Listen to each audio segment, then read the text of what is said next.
In this lesson, we're going to begin creating the cylinder shield. Okay, so we need to go ahead and create the cylinder shield that goes along the back side, and it basically covers up the ammunition and keeping it from falling out. And so let's go ahead and create that here. So it's pretty simple. We could build this a couple of different ways. I'm going to go ahead and just use a cylinder as it's easy to do that way. So let's go to our left view. I'm going to go ahead and just left click and drag out a cylinder about the proper height, something like this. Okay. So let's go ahead and just type in a radius of 2.25 just to make things even. We'll do a height of 1.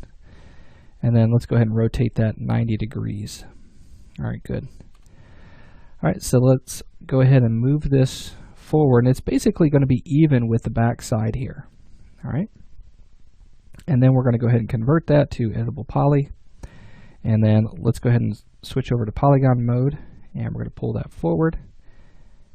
And then I'm going to extrude that off.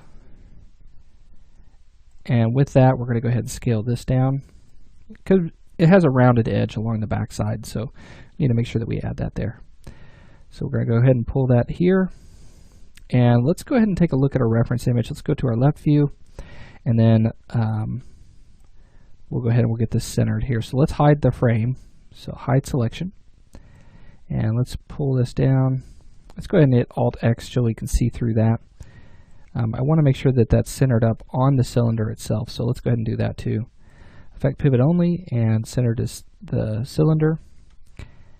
And actually let's select that, and then we're going to use align to cylinder. And we'll go ahead and we'll set that to X, Y, and Z position. Actually, you know what? Let's take the pivot off. Let's align it then, because I do want to move the object altogether. So we'll do X, Y, and Z on that, and then we'll just position that. Okay, right into position there. And then let's go ahead and scale it down. So let's hit R on the keyboard, and we'll scale that. Let's go to our left view. I'm going to grab it right here in the center and scale that down until it matches the reference image, or at least close to it. And that looks good. Okay, and then let's do one more here. Let's go ahead and extrude that. And let's go ahead and scale that down. Let's go to our left view again. And then we're going to go ahead and pull that forward right about here. Okay. And then now what we can do is just simply go ahead and select these vertices. We'll connect those, and then we're going to cut from this vertex at the top down to this vertex at the bottom. And then just grab that center vertex there, and let's go ahead and pull that back. Okay, so something like that. All right, so now we have a pretty good base mesh for that, and now what we need to do is we need to create the little piece that kind of comes up against that. Now we could create that all as one solid piece, or we could create it as a separate piece. Which way is totally up to you. We could go ahead and create it as one piece. However, it's going to be kind of hard to get that geometry in there, and trying to fit all of that, getting that to work, getting it to come out looking like a cylinder. And so what I would suggest doing is just going ahead and creating it as a separate piece. And so I'm going to come in, I'm going to use a box, and I'm going to left click and drag that out. And let's go ahead and center that up. Okay. I'm only going to create one side because we'll use symmetry to get the other side. So convert this to editable poly. And let's go to vertex mode, and I'm just going to pull this up into position. And pull that back. Looking good. And then let's add a segment in here. I need a segment right here. Okay. And let's go ahead and take this polygon. And let's extrude. Okay. And then with that, let's go ahead and pull that back down. That was way too high there. That's okay. And then we'll pull that back. And we just want that to line up with the reference image. Let me go ahead and pull it up first, so that way it's in there, and then pull it back. However, I do not want that to stick out. Okay, great. All right, so now that we have that set there, let's go ahead and open up, or actually unhide our gun here. So let's unhide all. Let's take this, let me go ahead and hit F3. Let's take these polygons that are on the right side, and let's pull that over in the X. Okay, so that way it's sticking out the side like this. Now we don't want it to stick out too much, just kind of like that. It's just a little added detail. And let's grab it the edge mode, select this edge right here, and let's just pull that until it's right up against the edge like there. It kind of slopes into that. Great.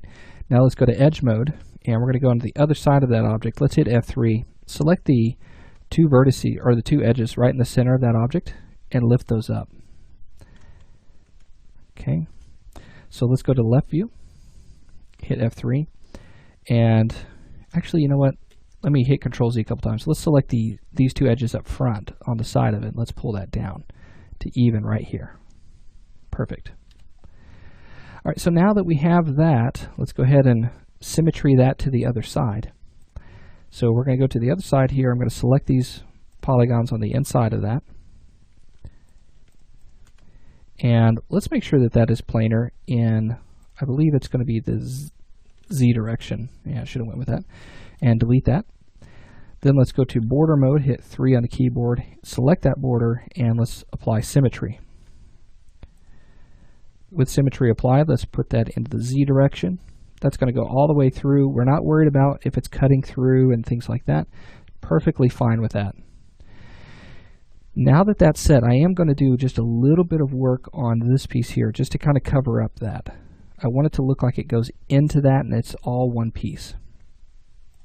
So let's go in and let's double click on this edge here.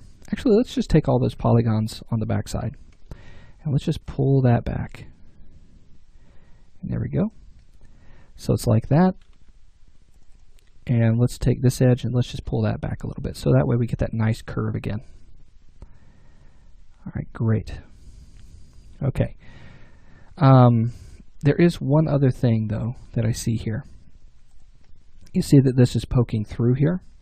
And the reason for that is because we had pulled that edge back, and I didn't realize that that was going to do that. So let's go back to our left view, and let's just go to vertex mode. Take this vertex across the top, and let's pull that forward. And let's try to make that straight up and down again. You may have to go ahead and select these vertices here and just say make planar in the X direction. Hit F3 just to check on that and pull that forward in the X. Let's make sure that that's covering up there. And then let's also take this and pull that forward. All right, so there we go. Okay, so even though we've got two separate objects, it's going to look just fine. Now what we want to do is we want to go ahead and smooth that out. So you can add your turbo smooth. Make sure that with this object, because it has the symmetry, go ahead and convert it to editable poly and then apply the turbo smooth. We'll want to do that to both of these. So I'm going to select both of those and I'm just simply going to isolate them. And let's take this guy. Let's make sure that we create quads across the front here just to make things easier. And we're going to right click and cut.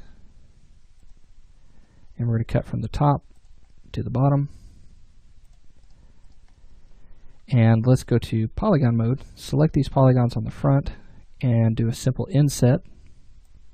Take that amount down to like 0.1. And let's add in segments. And I just want to put one here and one there, so that way we get a nice hard edge. Double click on this front edge here, and let's pull that a little bit closer to the edge. All right, great. So this is going to smooth out really nicely. Let's go ahead and do this one here. So select this object, and let's go ahead and apply turbo smooth. Okay, and turn on isoline. And let's go ahead and show end result on that. And I just need to add some segments in to make this harden up again. So let's go ahead and add some very simple segments across the bottom and the top there. Okay, we're going to add one right up against the curve there, and then also one here. So see how that gets nice and sharp there. And then off the back side and right here. Perfect. Okay, so let's kind of just back up, take a look at what we've got there. Okay, nice even curve. It kind of falls into the other piece. Let's just add a turbo smooth to this one. Bump that up to 3 just to keep things consistent. Turn on isoline display just so it's viewable and it looks a little bit nicer. Let's also change the colors and apply a material to that, so that way whenever we view it on the final high poly, it won't be so confusing. Okay, so let's go ahead and turn off isoline or isolate mode. And you'll see it doesn't go quite to the top there, so we just need to add a segment right at the top of that. See how it got rounded off there? So let's go ahead and add a swift loop. Hit 2 on the keyboard so you can see that. Add one right up there at the top. And turn off isolation mode. And there we go. So now we have that detail that connects the shield. Now that shield is not quite large enough, so let's go ahead and just scale that up. And want that to fit so that way the bullets can kind of be seen, but it needs to hold those in. So it's something right about there. All right, great. So now the final thing that we want to do to the frame, we want to add in the rest of our details. So I'm going to add in this piece, and then we'll start working on the thumb, and then we'll get into the trigger and the hammer. And so we'll go ahead and we'll get started on those next.